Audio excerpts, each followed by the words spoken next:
जी students, तो हम पहुंचे थे हिस्ट्री ऑफ टैक्स लॉज इन पाकिस्तान के ऊपर। टैक्स लॉज की हिस्ट्री है कि गोरा साहब ने कानून बनाया था जब 1847 की 57 की जंग आज़ादी हुई। तो 1857 की जंग आज़ादी के बाद उस जंग के खर्चे पूरे करने के लिए गोरा साहब चूंकि हुक्मरान हो गया, तो गोरा साहब ने कानून बनाया, गोरा साहब ने टैक्स लॉ बनाया। लेकिन वो बड़ा प्रिलिमिनरी किस्म का टैक्स लॉ था। Aahista Aahista tax law evolve होता गया और जो मौजूदा टैक्स लॉ है वो अपनी सही शक्ल में तकरीबन 1922 में एक इनकम टैक्स एक्ट था 1922 का।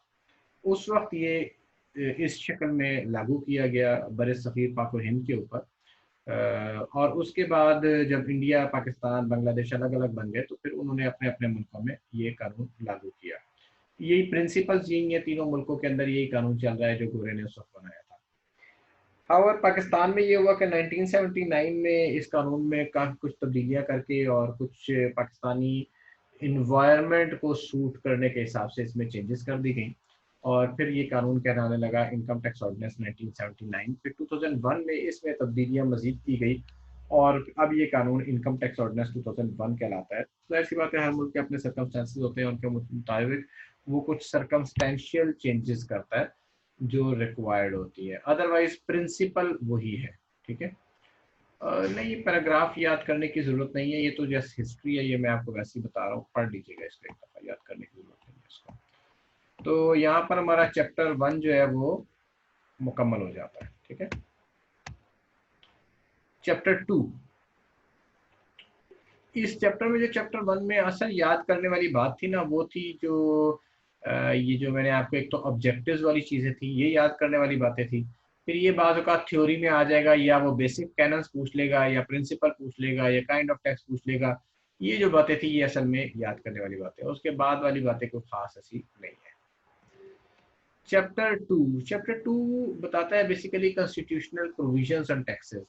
कॉन्स्टिट्यूशन पाकिस्तान का एक आइन है, आप बार बार उसका जिक्र सुनते होंगे, आइन है पाकिस्तान, कॉन्स्टिट्यूशन ऑफ पाकिस्तान।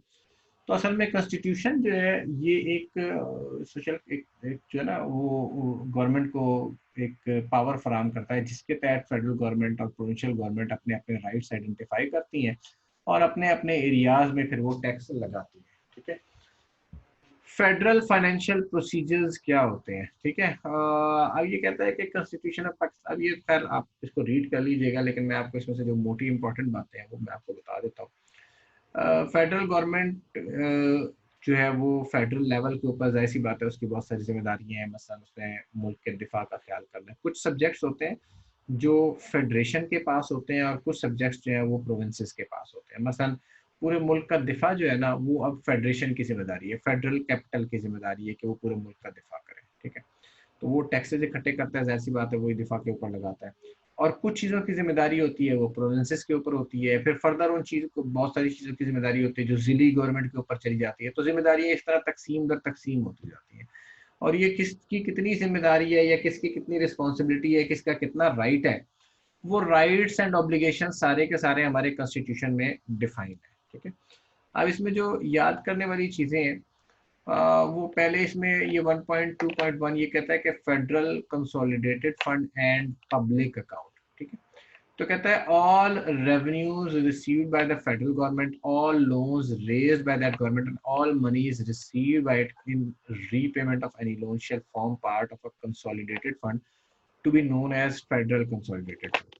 ये आपके पास एग्जाम में छोटा सा 2 नंबर का 3 नंबर का सवाल आ जाएगा कि फेडरल कंसोलिडेटेड फंड किन चीजों से मिलके बनता है और पब्लिक अकाउंट में कौन से पैसे जाते हैं।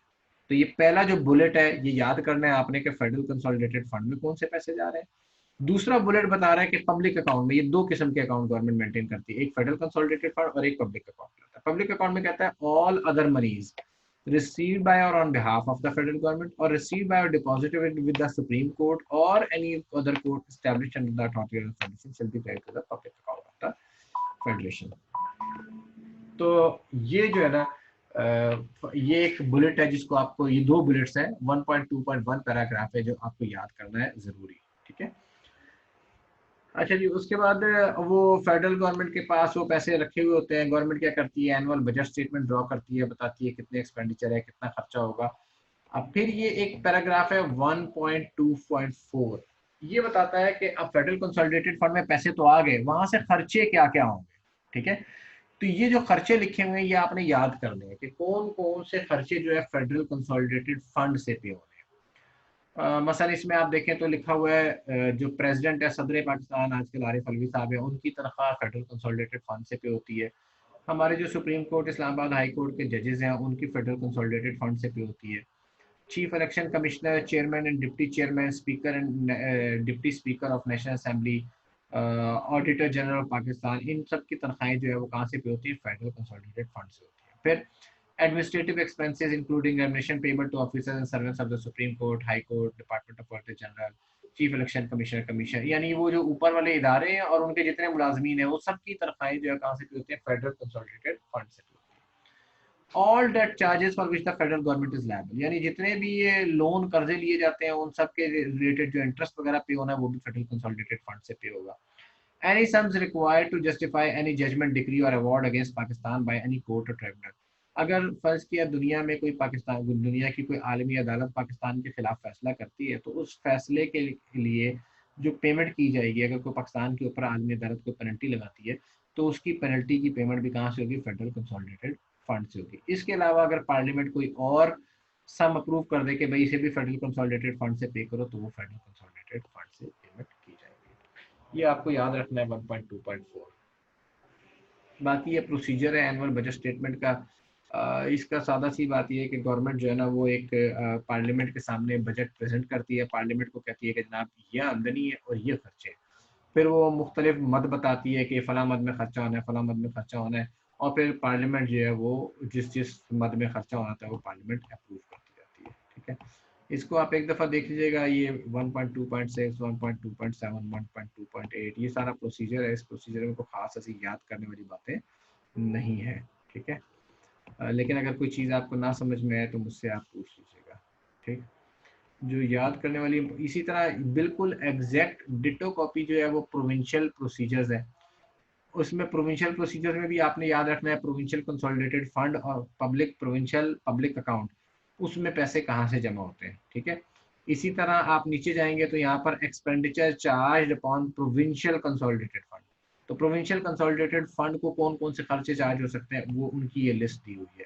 जैसे वहाँ पे इस्लामाबाद हाई कोर्ट और फेडरल गवर्नमेंट के जजेस वगैरह का था, तो यहाँ पे गवर्नर के और लाहौर हाई कोर्ट के, ये जो उनके रेलेवेंट हाई कोर्ट है उसकी पेमेंट्स यहाँ से की जाती है।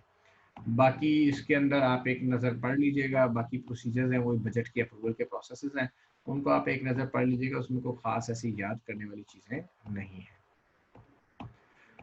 Distribution of revenues between federation and provinces, अब ये जो पैसे जमा होते हैं इन्हें फेडरेशन में और प्रोविंसेस में, यानी कितना पैसा फेडरल गवर्नमेंट, देखें फेडरल गवर्नमेंट ने भी पैसे खर्च करने होते हैं, प्रोविंशियल गवर्नमेंट को भी पैसा चाहिए होता है। ठीक है, अब कितने पैसे फेडरल गवर्नमेंट के पास जाएंगे और किस तरह से जाएंगे उसके लिए एक है नेशनल फाइनेंस कमीशन। ठीक है, नेशनल फाइनेंस कमीशन में फेडरेशन के और प्रोविंसेस के नुमाइंदे बैठते हैं और फिर वो प्रोविंसेस के और फेडरेशन के नुमाइंदे बैठ के फैसला करते हैं कि अच्छा भाई इस सूबे को इतने पैसे दे दो, इस सूबे का इतना हक बनता है, इस सूबे का इतना हक बनता है। वो एक बेसिस डिफाइन कर लेते हैं और उसके ऊपर उसके हिसाब से वो डिस्ट्रीब्यूशन कर दी जाती है। अब यहाँ पर इसके अंदर जो पैराग्राफ 2 है ना, जो सीरियल नंबर 2 है, ये आपको याद करना है, रटा लगाना है कि ड्यूटीज क्या है। नेशनल फाइनेंस कमीशन की ड्यूटी क्या है, तो कहता है नेशनल फाइनेंस कमीशन की ड्यूटी है to make recommendations to the president, वो प्रेसिडेंट को रिकमेंडेशन देगा किस बात की, number 1 the distribution between the federation and the provinces of the net proceeds of the taxes, कि जितने टैक्स जमा होंगे उसमें से फेडरेशन के कितने पास जाएंगे और कितने पैसे प्रोविंसेस के पास जाएंगे। The making of grants in aid by the federal government to the provincial government, federal government provincial government को फिर grant in aid कितनी देगी, और exercise by the federal government and the provincial government of the borrowing powers conferred by the constitution, federal government और provincial government कितना कर्जा ले सकती है ये भी national finance commission बताएगा, और any other matter relating to finance refer to the commission, और कोई भी मैटर जो कमीशन को रेफर करता है। तो ये आपने याद करना है, ये आपके एग्जाम में थ्योरी का सवाल 3-4 नंबर का आ सकता है। अच्छा, ये वाला जो बुलेट नंबर 3 है ये भी मैं सेपरेटली आपको बताता हूँ, इसको भी यहाँ पर थोड़ी देर के लिए पार करना है। उसके बाद ये इसको पढ़ लीजिए एक दफ़ा, natural gas and hydro electric power, तो इसका अगर कोई चीज़ समझ में ना आए तो मुझसे पूछ लीजिएगा, इसमें कोई खास ऐसी बात याद करने वाली इसके अंदर नहीं है। हाँ, ये लिस्ट आपको याद करनी है। फेडरल लेजिस्लेटिव लिस्ट, यानी वो कौन से ड्यूटीज एंड टैक्सेस हैं जो फेडरेशन लगा सकती है, यानी फेडरल गवर्नमेंट लगा सकती है, ठीक है। और फिर इसके नीचे टेबल दिया हुआ है कि गवर्नमेंट की कौन सी लेजिस्लेटिव पावर है और उसके लिए कौन सा लॉ, ये आपको रटा लगाना पड़ेगा। इसमें खास समझने वाली बात नहीं है, ये सिर्फ रटे वाली बात है कि कौन से टैक्सेस फेडरल गवर्नमेंट लगाती है और कौन से टैक्सेस प्रोविंशियल गवर्नमेंट लगाती है। ये 2, 4, 5, 7 नंबर का सवाल आपके एग्जाम में आ सकता है। जी सलमान, क्वेश्चन पूछे। सर ये अभी कर्जों की बात हो रही थी सर, ये मैंने पूछना था जो फेडरल गवर्नमेंट है वो किससे कर्जा मतलब लेगी, मतलब अगर ये आप आपस में मतलब प्रोविंशियल गवर्नमेंट है वो फेडरल गवर्नमेंट से कर्जा ले सकती है, या क्या चक्कर होता है इसका कर्जे का? कर्जे का चक्कर होकर तो कोई नहीं होता, अगर आप देना चाहें तो आप सर ले अभी आपने कहा था ना कि ऊपर वो पावर्स हैं कि वो डिसाइड करते देखें। हैं कि गवर्नमेंट किससे कर्जा लेती है? गवर्नमेंट बैंकों से कर्जा लेती है ना, आईएमएफ से कर्जा लेती है, वर्ल्ड बैंक से कर्जा लेती है, और इस तरह के इंटरनेशनल इदारे हैं उनसे कर्जे लेती है। फिर हमारे मुल्क में जो लोकल बैंक्स हैं उनसे भी कर्जा लेती है। तो बैंकों से यूजुअली फाइनेंशियल इंस्टीट्यूशन से ठीक है करती ठीक है, है। ठीक। सही है सर, समझ गए। तो ये आपको रटा लगानी पड़ेगी लिस्ट कि भाई फेडरल गवर्नमेंट की कौन सी पावर्स हैं और प्रोविंशियल गवर्नमेंट की कौन सी पावर्स है। फेडरल गवर्नमेंट कौन सी पावर इस्तेमाल करती है, ये लिस्ट इसमें दी हुई है, और इसी तरह प्रोविंशियल गवर्नमेंट की लिस्ट दी हुई है। ये आपको याद करनी पड़ेगी, ये याद करनी लाजमी है, ये अक्सर आपके एग्जाम में आ जाता है। ये आपका चैप्टर 2 मुकम्मल हो गया। उसके बाद है एथिक्स, इखलाकियात। एथिक्स यानी, जी जी सरोज, क्वेश्चन पूछे। सर एथिक्स आज आज पढ़ाएंगे आप? इतने मुख्तसर से हैं, वैसे भी हमारा इखलाकियात से ताल्लुक तो है कोई नहीं, पढ़ने को फर्क नहीं पड़ता। सही है, ठीक है सर, ठीक है सर। ये मैं इसलिए आज पढ़ा रहा हूँ क्योंकि इसमें कोई खास ऐसी समझने वाली बातें नहीं है, इखलाकियात से रिलेटेड बातें हैं। और इसमें आप हेडिंग्स भी याद कर लें तो ये जनरल सी बातें हैं ना, जो जनरली आपको पता होनी चाहिए कि यार, मतलब उम्मीद है कि आप सब लोगों के घरों में आप लोगों के वालिदैन आपको तरबियत देते होंगे, टीचर्स ने आपको तरबियत दी होगी। तो वही जो आम इखलाकियात की बातें हैं वही इखलाकियात यहाँ पर बयान की गई हैं। लेकिन सिर्फ उनको तोड़ दिया गया है कि भाई अगर आपने अपने आप को ना इस पोजीशन में देखना है कि अगर आप लेजिस्लेटर हो, लेजिस्लेटर किसे कहते हैं? Ethics of tax legislator. Tax legislator कौन होता है? यानी जो कानून बनाने वाला है, जो गवर्नमेंट है। गवर्नमेंट को किन इखलाकी उसूलों पर अमल करना चाहिए? फिर कहता है टैक्स एडमिनिस्ट्रेटर, उनको किन इखलाकी उसूलों पर अमल करना चाहिए? और तीसरे हम लोग हैं जो टैक्स प्रैक्टिशनर हैं, मतलब हमें किन इखलाकी उसूलों पर अमल करना चाहिए? और फिर टैक्स पेयर्स हैं, जो टैक्स देने वाले लोग हैं, उन्हें किन इखलाकी उसूलों पे अमल करना चाहिए। तो ये मुख्तसर सी बातें हैं, सिर्फ हेडिंग्स भी आप देख लें तो आपको बात समझ में आ जाएगी। टैक्स लेजिस्लेटर ने किन इखलाकियात पे अमल करना है? ये वही इखलाकियात है जो बाबा आडम स्मिथ ने बयान की थी। वो जो कैनन्स पढ़े थे ना, इक्विटी होनी चाहिए, सर्टेनिटी होनी चाहिए, कन्वीनियंस होनी चाहिए, कैनन ऑफ इकोनॉमी होनी चाहिए, ठीक है। फिर उसके बाद कहता है एडिशनल कैनन्स ऑफ टैक्सेशन, ठीक है। ये एडिशनल कैनन्स है। प्रोडक्टिविटी होनी चाहिए, यानी आपका जो है ना वो प्रोडक्टिव होना चाहिए टैक्स सिस्टम। इलास्टिसिटी, यानी फ्लेक्स इलास्टिसिटी जो है कि जो टैक्स भी गवर्नमेंट लगाएगी ना, वो उसके अंदर इनकम टैक्स जो है वो इंक्रीज या डिक्रीज किया जा सके कंपनी कंट्री के रिक्वायरमेंट के मुताबिक। यानी लॉ इस तरह से बनाना चाहिए कि गवर्नमेंट के पास ये पावर हो कि वो जब वो चाहे तो टैक्स के रेट्स इंक्रीज कर दे और टैक्स के रेट्स डिक्रीज कर दे। यानी गवर्नमेंट की पावर्स को थोड़ा, ये नहीं होना चाहिए कि बस गवर्नमेंट की पावर फिक्स करती जाए कि गवर्नमेंट इससे ज्यादा कुछ नहीं कर सकती। तो इसको इलास्टिसिटी का कैनन कहते हैं। फ्लेक्सिबिलिटी के जो स्ट्रक्चर्स हैं उनको रिवाइज भी किया जा सके। सिंप्लिसिटी, आसान हो, सादा हो। टैक्स सिस्टम बहुत सादा तो नहीं हो सकता, लेकिन कम से कम जो जिसकी आमदनी कम हो उसके लिए उतना ही सादा हो, जिसकी आमदनी बहुत ज्यादा हो उसके लिए थोड़ा सा कम्प्लेक्सिटी भी हो सकती है। डाइवर्सिटी जो है वो ये कहती है कि गवर्नमेंट किसी एक सिंगल सोर्स ऑफ टैक्स पर रिलाई ना करे। मतलब जैसे पाकिस्तान में बहुत सारे टैक्स के सोर्सेज है ना, इनकम टैक्स भी है, कस्टम ड्यूटी भी है, फेडरल सेल्स ड्यूटी भी है, सेल्स टैक्स भी है। ताकि गवर्नमेंट मुख्तलिफ तरीकों से जब ये टैक्स इकट्ठे करती है तो इसे कहते हैं डाइवर्सिटी ऑफ टैक्स। तो ये कैनन्स ऑफ टैक्सेशन है। इसमें ये हेडिंग्स भी आप देख लें तो मेरा ख्याल है अगर अंग्रेजी आपकी अच्छी है तो इसमें कहानियां आप लिख सकते हैं। फिर टैक्स एडमिनिस्ट्रेटर्स हैं। टैक्स एडमिनिस्ट्रेटर वालों के क्या एथिक्स है, सीधी सी बात है, टैक्स एडमिनिस्ट्रेटर वो रिश्वत लेना बंद कर दें तो यही काफ़ी है वैसे तो, लेकिन बहरहाल उनके कुछ हेडिंग्स हैं वो आप याद कर लें। फेयरनेस होनी चाहिए, अब ये मतलब ये कोई ऐसी चीज़ नहीं है फेयरनेस के आपको क्या मायने में समझाऊं, फेयरनेस होनी चाहिए, ट्रांसपेरेंसी होनी चाहिए, इक्विटी, अकाउंटेबिलिटी, ठीक है। अच्छा, इसमें ये जो चौथा बुलेट है ना अकाउंटेबिलिटी, ठीक है, इसके अंदर ये जो लिखा गया ना कि ethical issues facing tax administration, ये आपके पास पर्टिकुलरली अलग से सवाल आ सकता है कि आप वो एथिकल इश्यूज बताएं जो टैक्स एडमिनिस्ट्रेशन फेस करती है, और वो क्या एथिकल इश्यूज हैं, एक्सेप्टेंस ऑफ गिफ्ट्स, ठीक है, यानी वो जो गिफ्ट तो नाम लिखा हुआ है ना, आप समझ रहे हैं ना कि क्या चीज होती है, तो वो जो गिफ्ट है ना वो नहीं एक्सेप्ट करनी चाहिए टैक्स एडमिनिस्ट्रेशन को, वो एक एथिकल इशू है उनके लिए। कॉन्फ्लिक्ट ऑफ इंटरेस्ट, एक डिप्टी कमिश्नर है उसके पास अपने भाई का ही केस आ गया तो वो कॉन्फ्लिक्ट ऑफ इंटरेस्ट हो गया ना, तो कॉन्फ्लिक्ट ऑफ इंटरेस्ट उनके सामने एक क्वेश्चन आ सकता है, या दोस्त का केस आ गया। इसी तरह सेलेक्टिव एप्लीकेशन ऑफ लॉ और inconsistency in applying the law, कि मैंने जनाब जो लॉ को अप्लाई करना है तो मैं कहता हूँ कि जनाब ये तो मेरे दोस्त यार हैं या ये मेरे जानने वाले हैं, इनके ऊपर मैं लॉ पूरा पूरा अप्लाई, इनके ऊपर तो लॉ अप्लाई नहीं करता, और दूसरे जो लोग हैं उन पर लॉ अप्लाई करूँ। पॉलिटिकल इन्फ्लुएंस, सियासी इन्फ्लुएंस, जिसके बारे में बात करना मना है, तो लेकिन आप समझ जाए कि पॉलिटिकल इन्फ्लुएंस के क्या मसाइल होते हैं। कॉन्फिडेंशियलिटी, सिक्रेसी, अब ये जो गवर्नमेंट की बहुत सारी चीज़ें हैं इनको, यानी ये टैक्स पेयर्स की जो इन्फॉर्मेशन है ना इसे सीक्रेट रखना ज़रूरी होता है। ये टैक्स ऑफिसर्स जो हैं ये नहीं है कि जनाब इनके पास फ़र्ज़ किया, एक मिसाल में लेता हूँ, इनके पास तो इमरान खान की भी टैक्स रिटर्न जा रही है, नवाज शरीफ की भी टैक्स रिटर्न जा रही है, बेनज़ीर की भी जा रही है, जरदारी की भी जा रही है, तो ये जो है इन्होंने इनके लिए मैंडेटरी है कि ये इनका डाटा कॉन्फिडेंशियल रखें अनलेस के कोर्ट रिक्वायर करे। ये नहीं है कि सबको बताते भरे ओ जी खान साहब ने तो टैक्स ही कोई नहीं दिया इस साल और खान साहब की इतनी आमदनी है, ये इस तरह नहीं कर सकते। जब तक कोर्ट रिक्वायर नहीं करेगी या कोई पब्लिक लॉ रिक्वायर नहीं करेगा, ये उस वक्त तक ये चीजें रिवील नहीं कर सकते।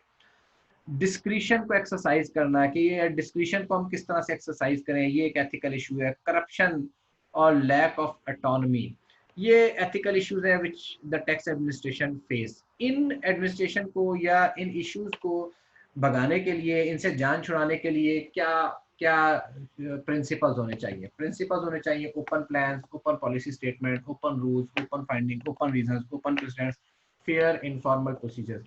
ये सारी आपको रटा लगानी है चीजें, ये रटा लगाएंगे और इसी तरह एग्जाम में रिप्रोड्यूस करके आएंगे। फिर responsibilities of implementation tax implementing tax authorities, यही बातें जो ऊपर लिखी हैं यही रिस्पॉन्सिबिलिटीज हैं उनकी, जिनको उन्होंने यहाँ पर बयान करना है, बताना है। इसको आप एक दफ़ा पढ़ लेंगे तो आपको इंशाल्लाह ताला मुश्किल नहीं होगी।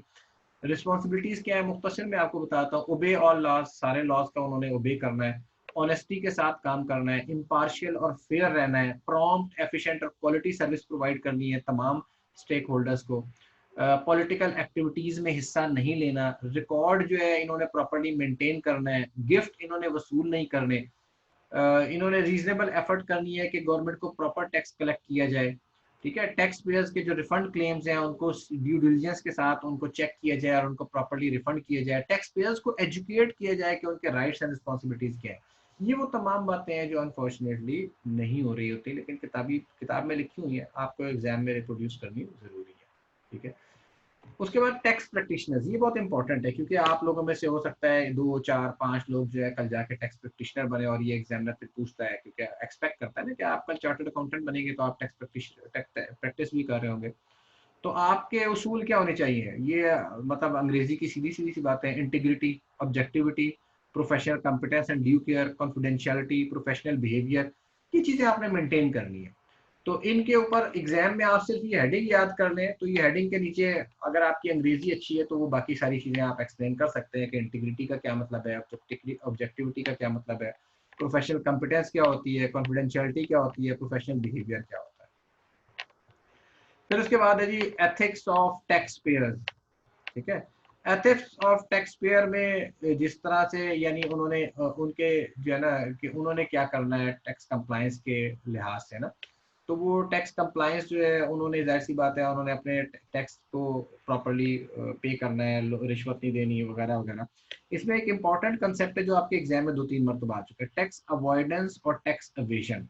टैक्स अवॉइडेंस और टैक्स एवेजन, टैक्स अवॉइडेंस और टैक्स एविजन में क्या फ़र्क है? बुनियादी तौर पर टैक्स अवॉइडेंस और टैक्स एविजन में फ़र्क ये है, टैक्स अवॉइडेंस ये होती है कि लॉ की कोई प्रोविज़न है और उस प्रोविज़न का आप इस्तेमाल करके तो टैक्स अवॉइड करें, यानी अपनी टैक्स लायबिलिटी को रिड्यूस कर दें, ठीक है? और टैक्स एविजन ये होता है कि आप दो नंबरी करें, आपकी आमदनी है 100 रुपए और आप उसे 80 रुपए दिखाएं, ठीक है? तो ये है टैक्स एविजन। टैक्स अवॉइडेंस में ये हो रहा होता है कि आप लॉ की प्रोविजन, मसलन फर्ज किया जैसे इसकी मिसाल इस तरह से लें कि मेरी आमदनी है और मैं जनाब अपनी बेगम साहबा को भी एम्प्लॉय लगा लेता हूँ, ठीक है? उनको एम्प्लॉय लगाया और लाख रुपए की तनख्वाह उनकी मुकर्रर कर दी। अब इस तरह मैंने अपनी आमदनी रिड्यूस कर दी, बेगम साहबा की तनख्वाह उतनी मुकर्रर की कि उसके ऊपर टैक्स ना देना पड़े, हालांकि बेगम कोई काम नहीं करती उस तरह का। तो इस तरह की ये जो चीजें हैं ये टैक्स अवॉइडेंस कहलाती है, ठीक है? उसके बाद सरोज ने क्वेश्चन, सर वो जो लॉ में लूप होल्स फाइंड करके टैक्स अवॉइड किया जाता है, इस दैट टैक्स अवॉइडेंस और टैक्स एविजन? नहीं, लेकिन इसमें ना तीन चीजें, एक चीज इसमें लिखी नहीं है। एक होती है टैक्स प्लानिंग, एक होती है टैक्स अवॉइडेंस और एक है टैक्स एविजन। टैक्स एविजन तो सबसे अलग से ही नजर आती है ना कि वो टोटल फ्रॉड है। टैक्स अवॉइडेंस और टैक्स प्लानिंग में बुनियादी फर्क क्या है? टैक्स प्लानिंग, टैक्स अवॉइडेंस और टैक्स प्लानिंग में बुनियादी फर्क ये है, टैक्स प्लानिंग ये होती है कि आप कोई ओवरऑल एक काम कर रहे हैं और उस ओवरऑल काम को इस तरह से मैनेज करते हैं कि टैक्स भी बच जाए और वो काम भी हो जाए। मसलन मैं अपने एम्प्लॉयज हायर करता हूं और उन एम्प्लॉयज का सैलरी स्ट्रक्चर बनाता हूं। तो मैं सैलरी स्ट्रक्चर इस तरह से बनाता हूं कि यार उन एम्प्लॉयज को कम से कम टैक्स देना पड़े, मैं उनके प्रोविडेंट फंड की अप्रूवल ले लेता हूं, मैं उनके ग्रेजुएटी फंड को अप्रूव करवा लेता हूं। तो ये टैक्स प्लानिंग है ना, ताकि मेरे एम्प्लॉयज का टैक्स कम से कम लगे। तो ये मैंने कोई जो सिर्फ मेरा मकसद टैक्स बचाना नहीं था, मेरा मकसद ये था कि एक एफिशिएंट सैलरी स्ट्रक्चर बनाना है और उसके अंदर टैक्स भी मैंने बचा लिया। और एक है टैक्स अवॉइडेंस, मैं कोई ऐसा काम करूं जो बजाहिर तो लॉफुल हो लेकिन उसका मकसद सिर्फ टैक्स बचाना ही हो और उसका कोई मकसद ना हो, तो वो टैक्स अवॉइडेंस कहलाता है। और टैक्स एविजन है, टैक्स एविजन का आप दूसरा कह सकते हैं फ्रॉडिया, फ्रॉड। विसल ब्लोअर कहते हैं जो सीटी बजा के छेड़ता है, ठीक है? तो वो सीटी बजा के जो छेड़ता है वो कौन होता है? जो एक्चुअली ये विसल ब्लोअर कहते हैं जो माशरे में वो लोग होते हैं जो कि किसी गलत काम के ऊपर आइडेंटिफाई करते हैं। वो सोशल मीडिया से आपको मुख्तलिफ किस्म की आजकल टेलीविजन प्रोग्राम्स भी आते हैं ना, वो पता नहीं मुजरिम कौन और वो फला फला, तो वो एक तरह के विसल ब्लोअर के तौर पर काम करते हैं जो आइडेंटिफाई करते हैं माशरे की खराबियों को। तो इसी तरह टैक्स में भी जो टैक्स के लोगों की चोरियों को बेनकाब करते हैं वो विसल ब्लोअर्स कहलाते हैं। टैक्स अवॉइडेंस लीगल है या इलीगल है, इसके ऊपर जो है ना ये अगेन डिपेंड करता है कि लॉ उसने उस टैक्स अवॉइडेंस से स्पेसिफिकली मना तो नहीं किया, ठीक है? मसलन लॉ ने एक टैक्स अवॉइडेंस की कुछ स्पेसिफिक प्रोविजंस हैं जो आपके कोर्स का हिस्सा नहीं है, सेक्शन 108, 109, उनमें जहां पर लॉ ने टैक्स अवॉइडेंस से स्पेसिफिकली मना किया है तो वहां पर टैक्स अवॉइडेंस हो जाएगी इलीगल। लेकिन अगर लॉ ने मना नहीं किया हुआ और फिर आप उस लूप होल का फायदा उठा लेते हैं तो वो टैक्स अवॉइडेंस लीगल हो जाएगी।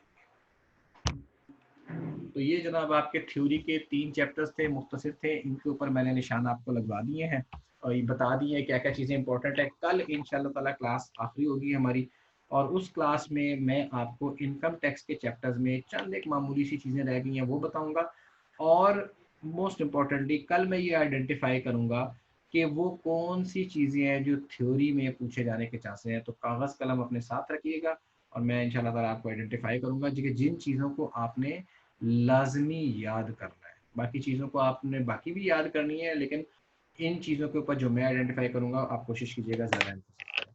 किसी का कोई क्वेश्चन है तो पूछ लें।